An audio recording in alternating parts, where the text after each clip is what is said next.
Fala, minha gente, tudo bem? Eu espero e desejo que sim, do fundo do meu coração. Seja muito bem-vindo, muito bem-vindo e muito bem-vinde ao nosso canalzinho. Se você está chegando por aqui, não esqueça de curtir esse vídeo, comentar para engajar e espalhar a palavra por aí, além de olhar a descrição, porque aqui tem links que você pode ajudar e apoiar o meu trabalho. Falando nisso, esse é um vídeo de agradecimento e atendendo a pedidos de pessoas que têm fortalecido o nosso trampo e que gostariam que nós fizéssemos um conteúdo especial, e assim faremos, de final de ano. Afinal, começamos este canal no dia 25 de janeiro de 2024, ou seja, ainda não completamos nenhum ano, mas já temos grandes avanços e vocês têm ajudado a fortalecer a correria de um pai militante, educador popular e que começou a produzir conteúdo num puro desespero para tentar vender curso. Dizendo tudo isso, nós vamos atender a pedidos e fazer uma tier list de personagens bíblicas.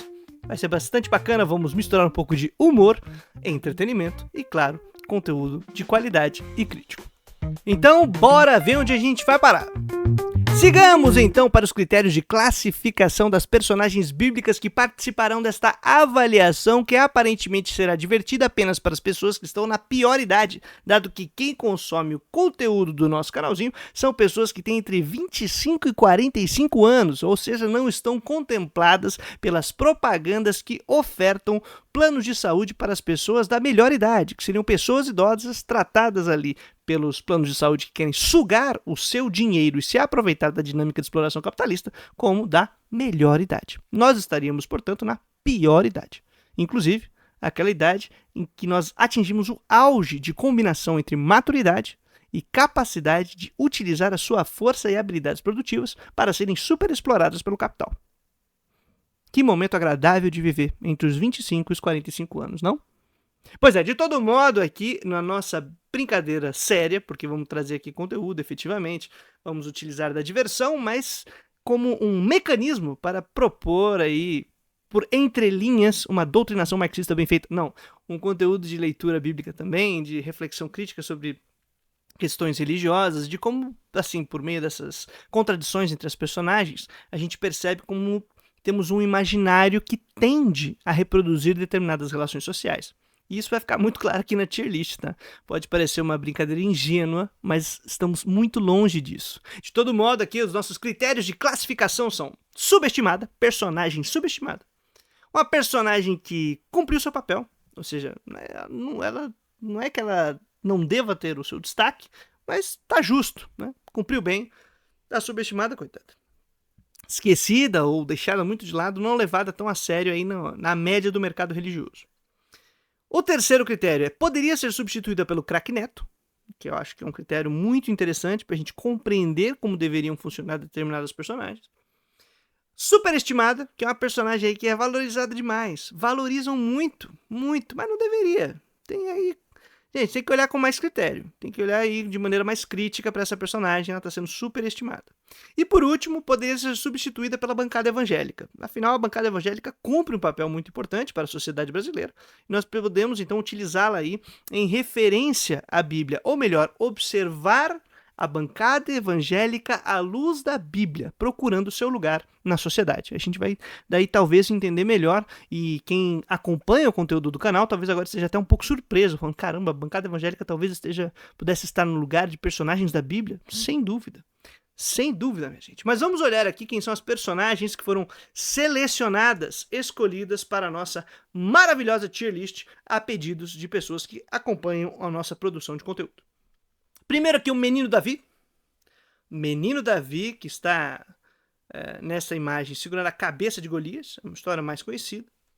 Aqui está Jael, está José, governador do Egito, Sifrá e Puá, Adão, os muros de Jericó, Isaac, a jumenta de Balaão, Amós, Paulo, Abel, profeta Eliseu, Matias, rei Davi, diferente do menino Davi, é o rei Davi, as crianças que zoaram o profeta Eliseu, Raabe, Noé, Matusalém, volta aqui Matusalém, não, pula da lista não, animais que não entraram na arca, Moisés, vem cá Moisés, e a mulher Cirofenícia. E aqui acaba a nossa tier list. Essas são as personagens que foram selecionadas para a gente poder fazer aí uma grande análise de muitas situações do texto bíblico e também de percepções que temos a respeito dele. Comecemos, portanto, com o nosso menino Davi. Menino Davi, que é muito conhecido por ser o jovem que foi levar certos mantimentos para seus irmãos que estavam em guerra, né? Em guerra contra um povo adversário. Chega nessa guerra e vê que os soldados estão com medo e que há um grande ser humano do outro lado, um gigante, tratado no texto como um gigante, um homem monstruoso, bruto, forte, e que ele então vai lutar contra esse grande adversário. E menino Davi pega uma pedrinha, na verdade 5, mas pega umas pedras lá, pega sua funda, que era um instrumento de colocar e arremessar pedras para espantar os animais que tentavam atacar os rebanhos. Ele era um pastor de ovelhas. E ele acerta com essa pedra na testa do gigante. O gigante cai morto. Ele pega uma espada, arranca a cabeça do gigante. É uma cena muito bonita e tranquila para você contar para as crianças na escola bíblica dominical ou na escola sabatina, a depender de sua tradição. E aí, esse menino Davi, então, é uma personagem bíblica aí bastante heróica, vamos dizer assim. E eu vou considerar aqui no nosso texto que, nossa brincadeira aqui, que ele cumpriu seu papel. Fez um papel interessante. É uma história violenta, muito complicada, mas que mostra um pequeno derrotando um gigante. E isso anima muita gente. Até já foi contada essa história em prêmios de gol mais bonito do Ballon d'Or, da Bola de Ouro, no futebol, por Wesley, que esqueci o nome inteiro dele. Mas tudo bem, o moço que marcou um golaço foi lá e ele falou da história do menino Davi, que derrotou o Golias, e a gente aí sempre tá lutando contra gigantes. E os pequenininhos se animam com essa história. Então, é uma história que também tem, entre suas ambiguidades e contradições, coisas curiosas. A minha filha, quando pediu para eu contar quem era Davi, eu contei um pouco da história. Tem cenas engraçadíssimas de eu contando essa história para ela. Mas outro dia eu conto em detalhes. Mas eu sei que chegou na parte que ela perguntou sobre o tal do gigante. Eu falei do gigante e ela falou: Nossa, eu vou ser médica. Eu falei: Médica, filha? Ela: É, pra cuidar das pessoas que são machucadas assim. Não tinha ninguém ali pra ir cuidar do gigante? É, a gente já tava preocupada com a saúde ali do rapaz chamado Golias, né? Que, coitado. Foi atacado pelo menino Davi ali no momento da batalha, perdeu, não tinha nenhum médico pra dar uma assistência. Mas vamos lá, sigamos o nosso papo e chegamos aqui com Jael. Jael, e você fala, quem é Jael?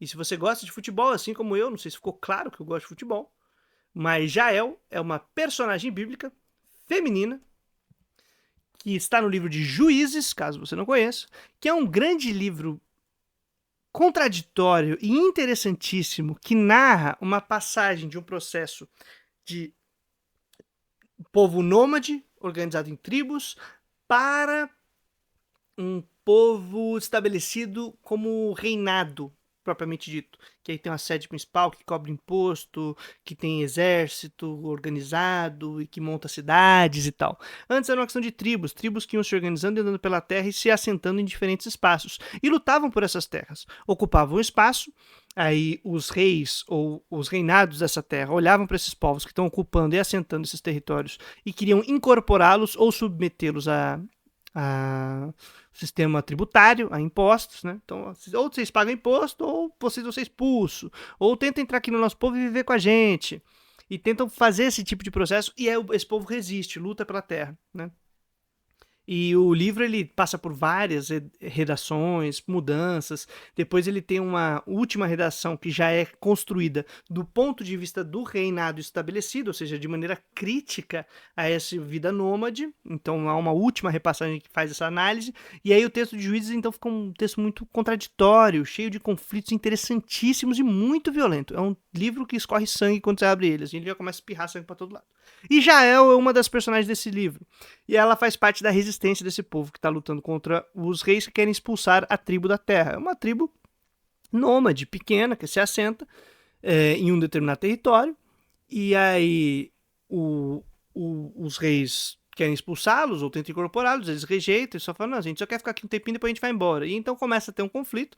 Quando tem esse conflito, tem uma juíza, ou seja, uma liderança orgânica que vai aparecendo dentro do povo, porque não tem o poder centralizado, chamada Débora, que arma uma estratégia de guerra e vence a batalha. E o general, um dos generais, o grande general, sai...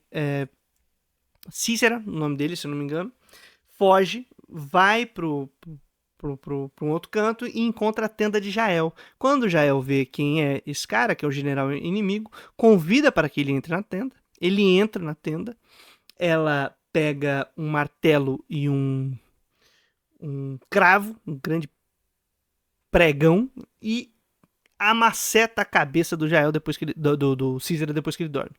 E aí a Jael, então, arremessa o negócio dele. Você deve ter pensado, Jael é o nome de homem porque você gosta de futebol. O Jael o Cruel, atacante. Não, essa é a Jael, a Cruel. Que não é tão cruel porque ela foi uma heroína. Ela derrota o general inimigo dentro de sua tenda usando uma estratégia interessantíssima. Dá um leitinho pra ele, dá uma relaxadinha nele, botou ele pra dormir e plau! Toma!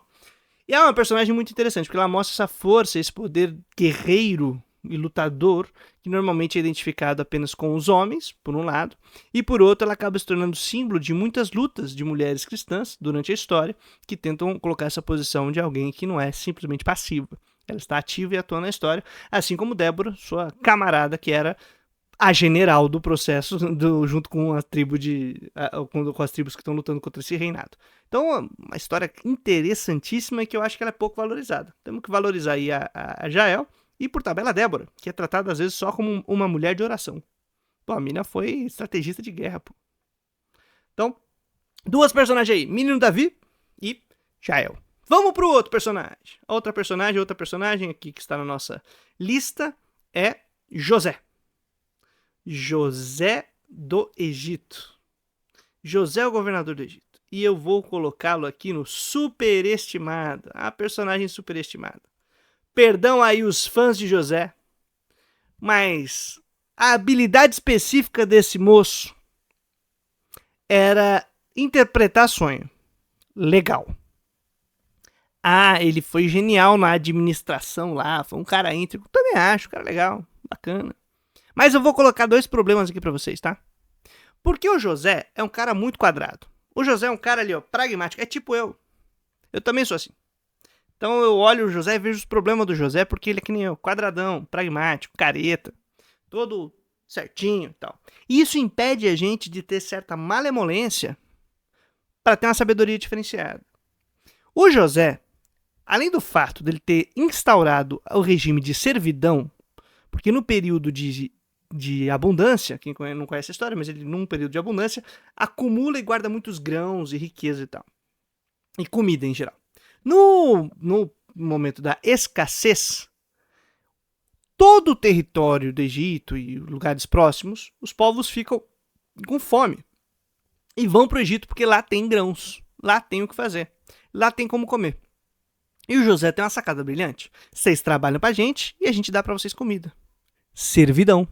Instaura o regime de servidão. É óbvio que nesse momento, quando ele instaura o regime de servidão, a galera tá fazendo para sobreviver, e isso faz com que as pessoas não morram, os povos vizinhos não morram. Então eles começam a chegar lá, se agregar, e são inseridos dentro dessa dinâmica, na tradição bíblica, dentro do Egito. E tá tudo certo, que aí sobreviveu. O problema é que passou o período da escassez e volta aí a regularidade. Quando volta a regularidade, a galera já tá acostumada com o sistema de servidão e seguiu ele. Tanto que no livro de Êxodo, depois que termina o livro de Gênesis, começa assim: subiu ao trono um rei que não se lembrava e nem sabia quem era José e o que ele havia feito. É uma referência tipo, gente, o sistema só continuou e não sacou mais o que estava rolando. E aí, este rei, ao ver que os povos hebreus, né, os povos diversos, os povos do rio, esse monte de gente que estava lá, estava crescendo em grandes números, falou: a qualquer momento esses trabalhadores que estão aí trabalhando em troca de comida podem se revoltar aí contra a gente. A gente tem que limitar esse pessoal. E aí ele começa a ter grandes planos para tentar enfraquecer esse povo e mesmo exterminar parte do povo. E instaura um regime de escravidão, usando a mesma estrutura do José. José abriu as portas para a escravidão nessa história. E aí o que acontece é que aí o cara insere a coerção por força e os trabalhos forçados dentro da dinâmica de troca por comida. Começou na genialidade do José, para salvar o povo, e depois deu ruim. O que mostra que as instituições, com o tempo, podem sim se corromper, e é natural e faz parte do processo. Eu sempre uso esse exemplo para várias paradas. Mas beleza. Outro papo. Pai de José era Jacó. Aí o José leva os filhos dele, o Manassés e o Efraim, pro Jacó abençoar. Chega lá José e bota na frente de Jacó. Jacó tá cego, não tá enxergando nada. E bota o menino lá, mais novo, perto da mão esquerda e o mais velho da mão direita. Porque tem um lance da bênção. Bênção com a mão direita é uma bênção da hora. Com a mão esquerda é o que sobra. Então ele vai colocar e bota um menino na frente da direita, o menino mais velho, porque tem que abençoar e cuidar do mais velho, e o mais novo não. Se liga. Aí o Jacó, quando saca isso, ele cruza os braços. E aí ele vai tentar fazer o invertido. Abençoar mais o menino mais novo e com a mão esquerda o menino mais velho. E aí o José vai lá, segura a mão e desfaz a mão do pai e fala, não, meu, tem que fazer direito. É o mais velho primeiro, o mais novo não. E o Jacó...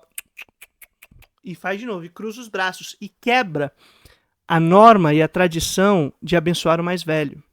E de dar tudo pro mais velho e nada pro mais novo. Ele tenta reequilibrar o sistema de privilégios. E o José não saca. Mas o Jacó ainda assim fica contra esse processo. Porque o José é quadradão, ele é fechadão. Ele é não é o cara todo certinho. O grau de certinho do José traz problema, inclusive. Jacó, pra quem conhece a história do Jacó, é o cara que tentou burlar por todos os jeitos, junto com sua mãe. Os dois tentam fazer todo o esquema pra ele conseguir ganhar privilégios no lugar de ser o irmão mais velho. Ele tinha um irmão mais velho, era o mais novo, então ele não teria os privilégios e o irmão mais velho ganharia todas as bênçãos e ele nada. Toda a herança, ia ser o cara que ia decidir tudo. E aí ele e a mãe faziam uns planos pra quebrar esse negócio. E isso causa um monte de problema e treta de família. Jacó, mais velho, maduro, aprendeu que esse sistema é um sistema imbecil e tenta quebrar ele. E o José não saca isso. Então, não é todo gênio, sabedor e não sei o que lá. Esse excesso de bondade do José, ou de certinho, de caritice do José, trouxe problemas. Legal, né? Pois é. Então eu vou deixar ele aqui no superestimado. Precisa ver mais com critério as contradições desse personagem. Mas vamos para outra personagem. Outras duas personagens. Sifrá e Puá. Se você não conhece Sifrá e Puá, é exatamente pelo fato de que elas são subestimadas. Subestimadas. São muito subestimadas a Sifrá e a Puá. Você, que sabe quem é Sifrá e Puá, pause este vídeo e comente. Bota nos comentários pra gente dar uma engajada, tá? Mas não esquece de voltar aqui. É só pausar, põe e volta.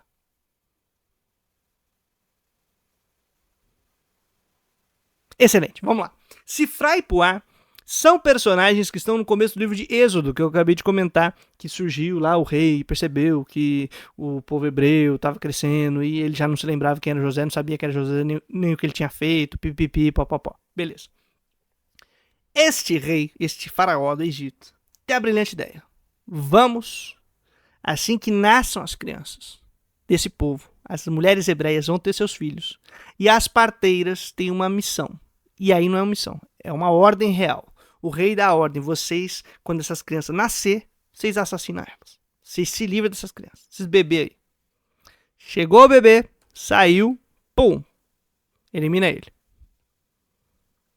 O que acontece é que Sifrá e Puá, as parteiras, desobedecem a ordem real, enganam o rei, mentem para o rei e sempre garantem com que as mulheres tenham os seus filhos e suas filhas, deem à luz, descumprindo com o mandamento real e fazendo com que o povo continue ali fortalecendo e se organizando.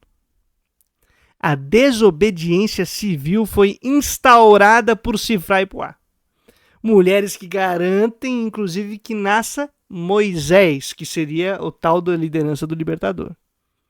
O libertador que vai tirar o povo do Egito. Agradeça Sifrá e Puá. Pô, personagens que são subestimadas, cara. A gente não tá considerando o poder desse negócio aí. Inclusive de desobediência civil. Não obedeceram a ordem real, a ordem do faraó. Muita coisa aí pra gente discutir, muito papo interessante, mas fica aí então essa personagem curiosa, que é Sifrá e Puá. Vamos para outra personagem, Adão. Essa aqui é uma imagem que eu consegui no Google, que eu coloquei Adão, imagem realista, e apareceu esta. Então, para respeitar o pessoal que lê de maneira literal a Bíblia, eu coloquei então aqui a personagem Adão, que tá aqui. Adão poderia ser substituído pelo craque Neto, com certeza, sem dúvida nenhuma. Na verdade, Adão poderia ser substituído por qualquer ser humano. Porque a palavra Adão, que é uma brincadeira com a palavra Adamá, terra, é para falar sobre humanidade. E é óbvio que na narrativa, essa humanidade ganha uma subjetividade de um indivíduo e tal, é representada nesse indivíduo Adão. Mas é humanidade, Adam, todo mundo. A humanidade, tá? Humanidade, geral, tem um trocadilho, tem um jogo de palavras interessantes aí. Beleza? Joguei aí, porque tem uma grande poesia que o pessoal lê de maneira literal, mas aí o Adão poderia ser substituído pelo Craque Neto, tranquilamente. Assim como por qualquer outro personagem. O único problema é que o Craque Neto fala muito. E aí eu não sei se ele ia ser bom para substituir Adão. E não sei também a qualidade dos nomes dos bichos que iam sair desse papo aí com o Craque Neto dando nome pros bichos. Se ele ia lembrar qual nome que ele deu, pra qual bicho. E correria o risco aí de ter muito bicho chamado Craque. E muitos bichos chamado Neto. E muitos bichos chamado Craque Neto.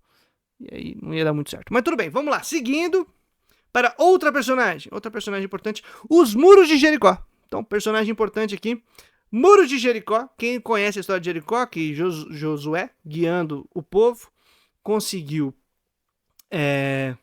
por meio de gritos e cantoria, dando voltas nesse muro, com que o muro caísse. E os muros de Jericó caíram e eles então invadiram a cidade de Jericó.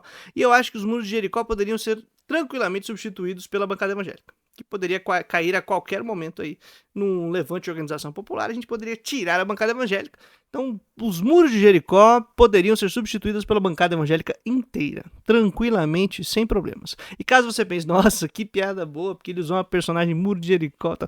Eu tenho uma péssima notícia para vocês. Tem personagens na Bíblia que a gente não percebe que são personagens porque a gente não consegue ler o texto. Mas a terra clama o nome do seu irmão, a terra ali é uma personagem, tá? Como está em Gênesis 4. Em outros momentos também, várias personagens, vários elementos vivos e animais são personagens do texto. Personagens ativas e que têm voz e que falam e que atuam literariamente como personagens. No caso aqui, os Muros de Jericó não são propriamente um personagem no texto, mas são uma excelente referência pra gente.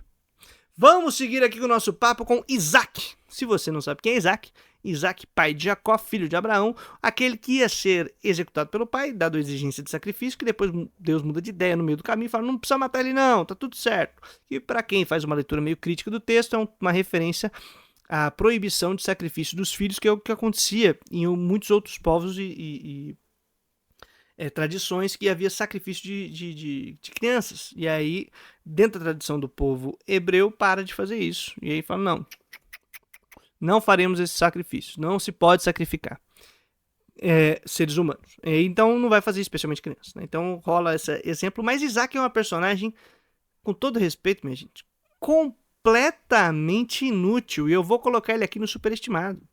Porque ele é tratado como um pai do não sei quem, ou não sei o que, do não sei das quantas, mas é um moleque mimado que era incapaz, inclusive, de ir buscar uma companheira para si. O Abraão que teve que fazer um arranjo com o servo dele para atravessar um território gigante para ir atrás de uma companheira para o Isaac, porque o Isaac era incapaz de sair de casa para fazer isso. Aliás, o Isaac, porque o irmão dele, que é meio irmão, mas é irmão, que era o Ismael, riu dele. A mãe dele foi lá proteger o moleque e expulsou a mãe do Ismael e o Ismael de casa. Porque o moleque riu, fez uma piadinha, fez um gracejo com o Isaac. Isaac super protegido, reizinho da família, filho único, desagradabilíssimo. E depois incapaz de tomar as decisões da própria vida. Então Isaac aqui é um superestimado. Nossa, dá não, viu? Não dá. Vamos para outra personagem, a Jumenta de Balaão. Vamos aqui a personagem Jumenta de Balaão, que é uma personagem muito interessante e ela cumpre seu papel. Afinal, ela faz uma profecia e ela é utilizada por Deus para falar coisas e expor uma outra personagem. Aliás, um grande abraço ao camarada André Canaciro, da revista Zelota, que é um dos editores e fundador da revista Zelota, que tem toda a sua pesquisa de mestrado a respeito da Jumenta de Balaão. Então, eu recomendo muito que vocês entrem lá no depositório da USP para ver o trabalho do mestrado do André sobre a Jumenta de Balaão. E a Jumenta de Balaão é uma personagem muito importante, porque se Deus utilizou até uma jumenta para falar, ele consegue utilizar outros seres humanos também. Certo? Então, fica aí, ela cumpre seu papel. Cumpre muito bem seu papel. Outro personagem, Amós. Eu vou colocar Amós aqui. Esse grande vaqueiro que é muito subestimado na nossa tradição. Porque esse camarada é embaçado. Amós, mano. Amós era um profeta. Profeta de verdade. Profeta é quem? É quem vê um negócio tá errado, vê a corrupção, vê o mal e vai criticar o mal. Vai contra ele. Vai denunciar. Ele vê a corrupção e o mal nos poderosos, ele sai do meio de seu ofício de cuidador de vaca, de cuidador de bode, de ovelha, de um vaqueiro. Ele sai ali do seu trabalho cuidando dos bichinhos na sua pequena propriedade, atravessa o país, vai até o centro de poder para botar a cara nos sacerdotes e nos reis e dizer que eles estão fazendo merda. E os caras ficam desesperados, falam, mano, esse maluco aí, ele é sangue nos olhos, ele fala e treme a terra, esse cara é doido, volta pra sua terra, volta lá pro meio das vacas, o que você tá fazendo aqui? O cara é brabo, revolucionário, mete o dedo na cara dos caras, contesta o poder. É nós, Amós, tinha que ser mais valorizado, pouco valorizado nas nossas igrejas, pouco valorizado. Inclusive porque quem vai criticar sacerdote não vai ser muito valorizado dentro da igreja, né? Camarada Paulo! Gente, eu acho que as pessoas que me seguem vão achar que eu vou colocar no superestimado. Mas não, eu vou colocar ele no cumprir o seu papel. Decepcionando pessoas que são críticas a Paulo. Porque também, carrego críticas, mas ele cumpriu um bom papel. Apesar de que em muitos espaços religiosos, no mercado religioso, sim, ele é muito subestimado. Muito superestimado. Porque o Paulo disse, a gente tem que submeter. Não. Não. Tem que saber fazer crítica. Crítica a Paulo, inclusive. Dizer que ele tá errado. Tá errado, Paulo. Os caras diziam pro Paulo que ele tava errado também. Tá? Assim como o Paulo disse que Pedro tava errado. Assim como o pessoal discute e debate. O pessoal discutia ao vivo, a cores, um com o outro. A gente não vai poder discutir com o texto nem com o cara? Podemos. Tudo bem? Mas eu vou deixar não cumprir o seu papel. Porque depois de ler Elsa Tames, Franz Inkelamert, Henrique Dussel, a gente começa a saber manejar melhor os textos de Paulo criticamente. E aí o negócio fica diferente. Então vou deixar no cumprir o seu papel. E o desafio aí de vocês acompanharem a produção, por exemplo, de Elsa Tames, que está lá no nosso Apoia-se. A gente lê o livro dela de maneira comentada, né, e traduzindo simultaneamente. É bem legal. Então vou deixar ele aí. Abel. Esse personagem, que é um personagem que quem conhece, da história de Caim e Abel, certo? Citado até por muitos autores da tradição europeia em suas filosofias, incluindo um cara chamado Marx, mas aí é uma referência que ele faz, muito interessante, que o Franz Inkelamert trabalha, fica papo por outro dia. Mas Abel é uma personagem que eu vou dizer que ela poderia ser, tô em dúvida agora, porque ela poderia ser substituída pelo Craque Neto, porque Abel, a palavra Abel significa vapor, vaidade, efêmero, um negócio que entrou para sumir. No texto bíblico, ele é também, né, tipo, assim como Adão, um personagem que poderia ser qualquer outro. No texto bíblico, diz assim, Eva teve um filho chamado Caim e agradeceu a Deus por ter tido um filho homem. Depois nasceu Abel. Caim era um dono, era um agricultor que fazia não sei o que. E Abel cuidava de ovelha. O Caim é o grande personagem da história. Abel entrou para morrer. Ele era praticamente a escada para o Caim poder desenvolver sua personagem. Então eu colocaria ele aqui, poderia ser substituído pelo Craque Neto. Mas ele também poderia ser substituído pela bancada evangélica, por outros motivos.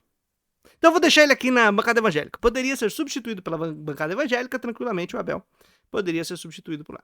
Vamos lá para outro personagem importante, que é o profeta Eliseu. Profeta Eliseu, discípulo de Elias. Vamos lá, profeta Eliseu, ele cumpriu seu papel, fez suas profecias, teve seus conflitos, teve seus problemas com o poder, com a ordem, fez milagres, grandes sinais, ensinou um monte de comunidade a fazer um monte de coisa, mas ele é muito marcado por ser calvo, né, por ter ali ausência de cabelo. Então ele tem ausência de cabelo na sua cabeça e isso marcou muito sua história. Inclusive porque tem uma passagem em que crianças zoam, fazem piada com a calvície do profeta Eliseu. E o que acontece é que Eliseu amaldiçoa as crianças. E vem um monte de urso e come as crianças, despedaça as crianças. É uma cena muito bonita para você contar para as crianças também. Ela é muito educativa, né? Muito pedagógica, didática. Então não zoe calvos. Não vai fazer aí uma zoeira com o profeta Eliseu marcando ele como calvo. Ele ficaria muito chateado, falaria para ursas virem comer você. Virem aí te destroçar. Então é uma personagem que ficou marcada por isso, mas ele cumpre o seu papel. Fez ali milagres, fez sinais, fez profecias. Vamos para o outro aqui. Apóstolo Matias. Apóstolo Matias. E você pensa, quem é o apóstolo Matias?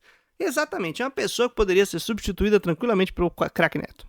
Tranquilamente, sem problema algum, falaria coisas interessantes, falaria coisas completamente esquecíveis, seria uma personagem efêmera, ele poderia ser substituído pelo craque Neto tranquilamente. Na história, ele seria o substituto de Judas. E quando você lê o texto é muito divertido, porque fala assim, tinha o fulano de tal, Bersabas, eu não lembro o nome do maluco. Fulano de tal e tinha o Matias. O fulano de tal, ele era conhecido por isso, e cita um monte de coisa legal que o cara fez. E o Matias? Aí os discípulos iam escolher. E eles não sabiam quem escolher. Se o fulano de tal ou o Matias.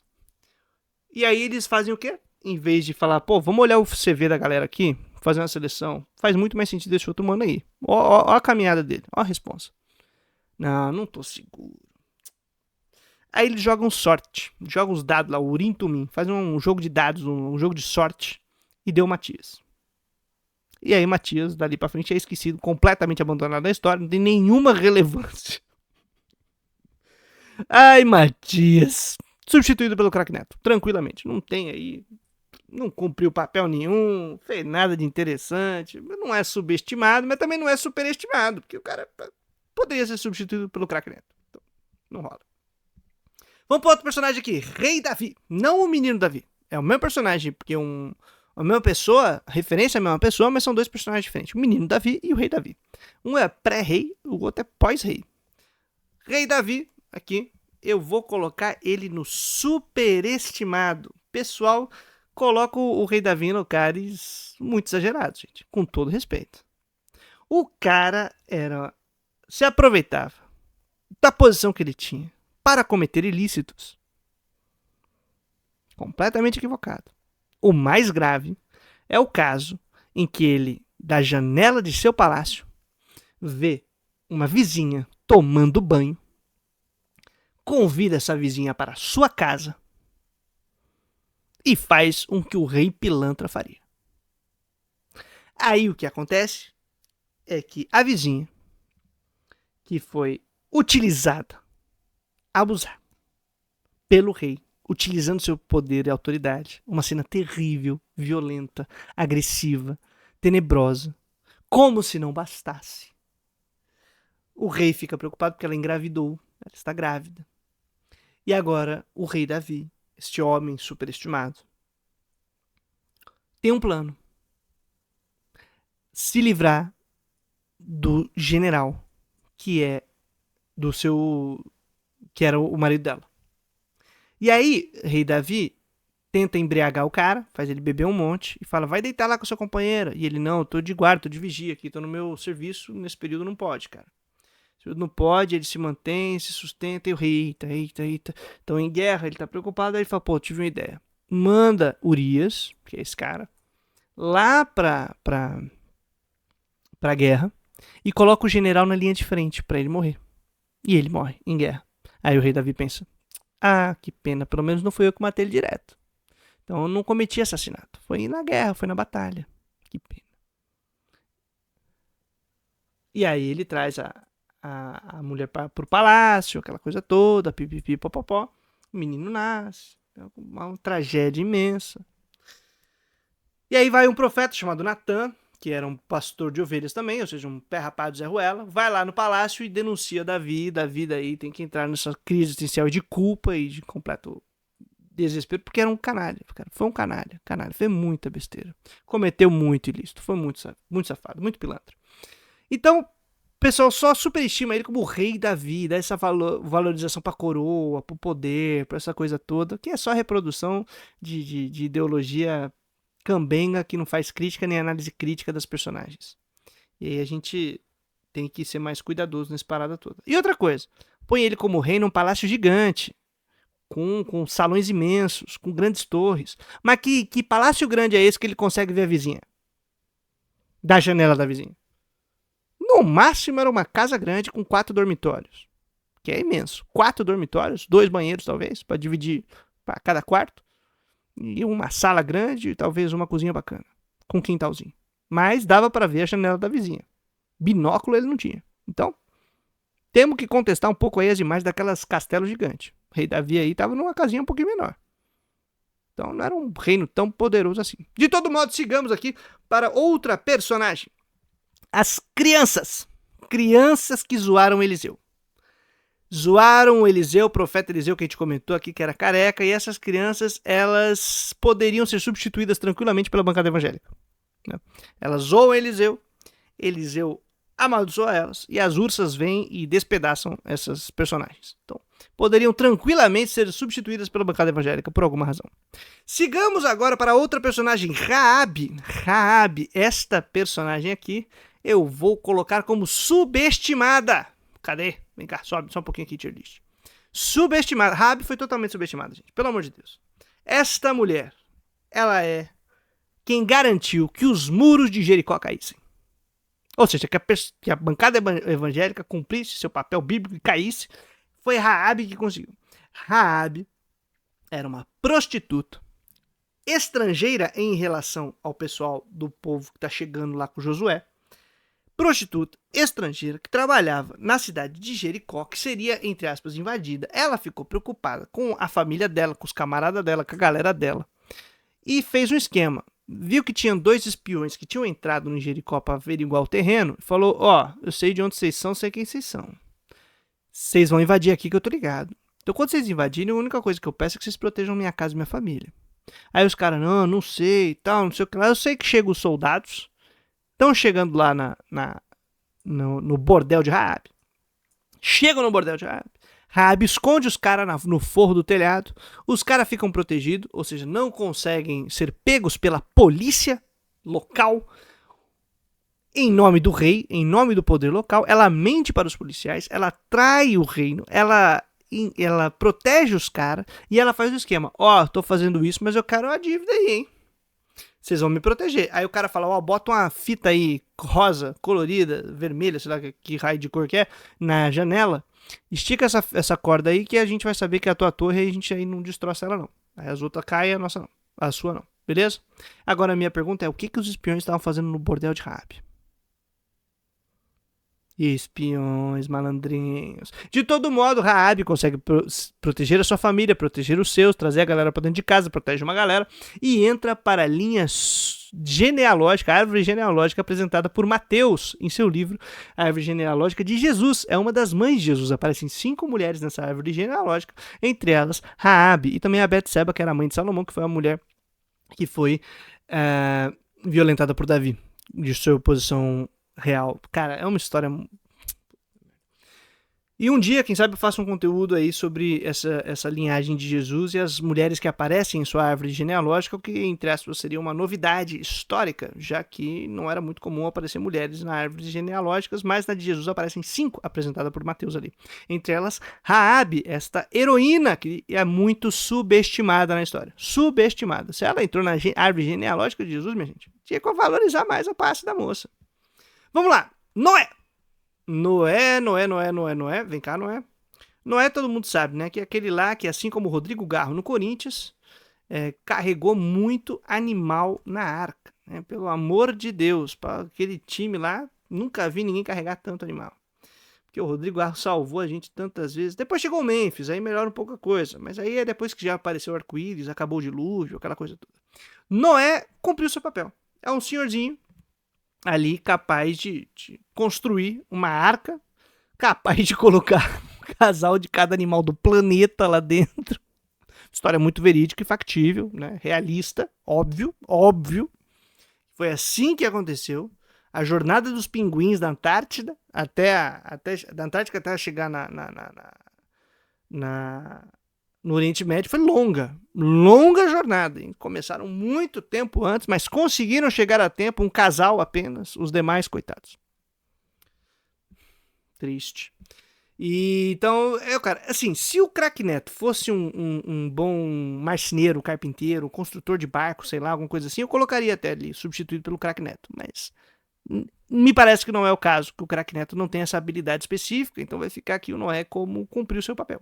Cumpriu um bom papel. Papel de construir uma arca, de dar uma história divertida pra gente, inclusive com um camarada chamado Michelson Borges, que tem um texto que quem não sabe, o Noé, depois que ele saiu do dilúvio, saiu da arca, aquela coisa toda, encheu a cara um dia, tomou um suco de uva lá, arrebentou no vinho, ficou bem louco. Arrebentou no vinho, ficou peladão, teve um maior fuzuê. E aí um pastor chamado Michelson Borges, não sei se foi um texto, se foi uma fala, mas acho que foi um texto, ele fala sobre o suco atmosférico.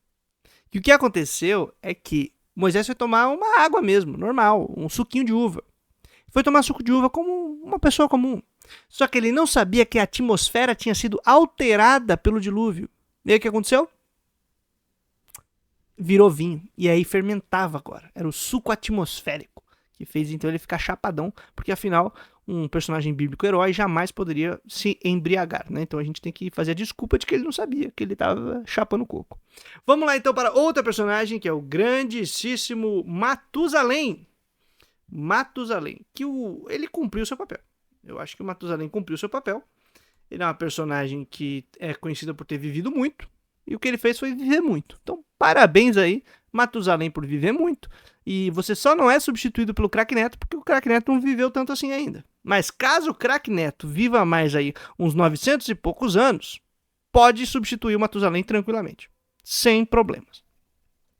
Outra aqui, personagem importante. Os animais que ficaram fora da arca. Os animais que ficaram fora da arca, os personagens aqui importantes, aqueles que não foram selecionados entre o casal, não ganhou ali o papelzinho lá, a embalagem de ouro da fábrica de chocolate do Willy Wonka. Então eles ficaram fora da arca, não puderam entrar, perderam seu passaporte, o seu free pass para a arca, e então sem esse water card aqui, infelizmente eles faleceram afogados. Foi um momento muito triste.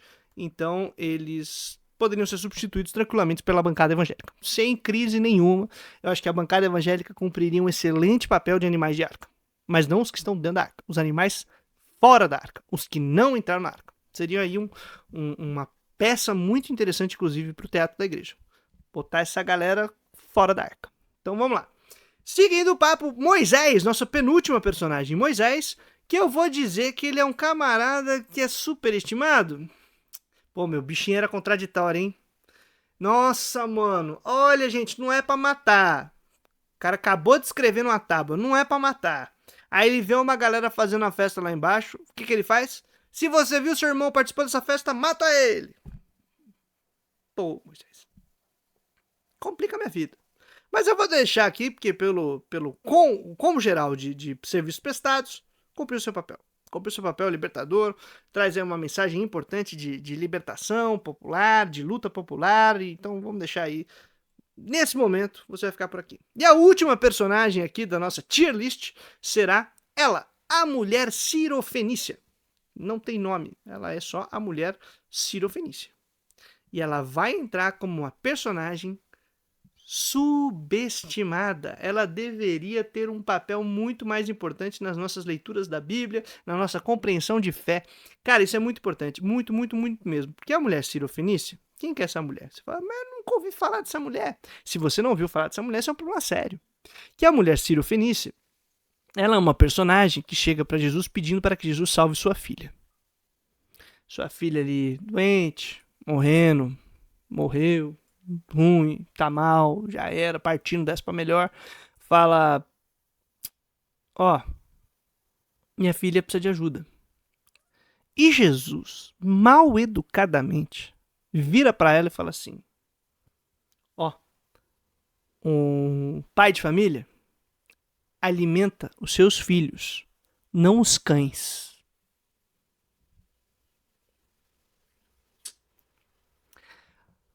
Respostinha safada de Jesus, com todo respeito. Esse é o contexto. Um pouquinho antes, Jesus disse para os discípulos assim, ó, prega para o pessoal do nosso povo. Você vai pregar para Israel, tá? A gente veio aqui com essa missão, pregar para os nossos. E aí aparece a mulher Cirofenícia e ele coerentemente, entre aspas, diz, ó, a gente veio cuidar dos nossos, cara. Não vou poder cuidar de você. Você é estrangeira. Você é Cirofenícia. O pai não dá o pão pro cachorro, dá pros filhos. E a mulher olha para ele e fala assim, mas os cães comem até as migalhas que caem da mesa de seu senhor. Então assim, nem que seja uma migalha, mas a gente tenta sobreviver e tenta se virar aqui, querido. E aí diz que Jesus se compadeceu. Na verdade, ali, como diz Carlos Mesters, ele se converteu, ele mudou o papo que ele tinha dado. E ele fala: você tem toda a razão. Tua filha tá salva, tá curada, tá cuidada. Volta pra casa. Pouquinho pra frente ele vira pros discípulos e fala: gente, é pro mundo inteiro, tá? Não é pra diferenciar, não. A gente veio pra toda criatura, pra todo ser que respira, a gente veio cuidar do pessoal aí. Espalha a palavra pra todo mundo, pra geral e tal. Então, esta mulher ela é um marco de mudança do movimento que estava em torno de Jesus. Dentro da narrativa bíblica, ela é um ponto de virada para que não fique o movimento interno dentro do processo, dentro do povo judeu, e vá também para os gentios, para aqueles que não são judeus, vá também para os outros povos e os outros grupos. Então, se você hoje, querido, querida, cristã, cristão, evangélico, evangélica, crente, crenta, tem uma história para você. Você tem que ser muito grato a essa mulher cirofenícia, porque ela representa ali no texto bíblico esta virada. Ela representa esta posição de saída do umbiguismo para uma organização plural e diversa. Não mais de gueto e fechadinha. Ela ousa enfrentar a resposta de Jesus e ele muda a sua posição dentro do texto. E isso é muito massa da gente ver. Beleza? Espero que vocês tenham curtido aqui a nossa tier list, né, em que a gente pôde conseguir conectar várias personagens, falar sobre várias posições aí tomadas por diferentes pessoas dentro do texto bíblico, que representam muita coisa, e a gente agradece aí quem tem apoiado o nosso trabalho. Se você gosta do tipo de trabalho que eu desenvolvo aqui no canalzinho, não esquece de fortalecer, tá? Não esquece aí de mandar um pix ou de fazer parte da campanha do Apoia-se. Não consigo entregar muito, não consigo ofertar muito, porque é 300 mil trabalhos ao mesmo tempo, tentar sobreviver, essa coisa toda. E além das dificuldades que temos tido nessa realidade brasileira. Ou então faz os cursos lá, que os cursos estão bacanas, aí eu consigo entregar alguma coisa mais interessante para vocês também, tá bom? Mas dá uma olhadinha na descrição do vídeo. Agradeço muito esse ano, essa força, essa correria, e seguimos trazendo a boa nova todo dia útil até a vitória final. Um abraço, valeu minha gente!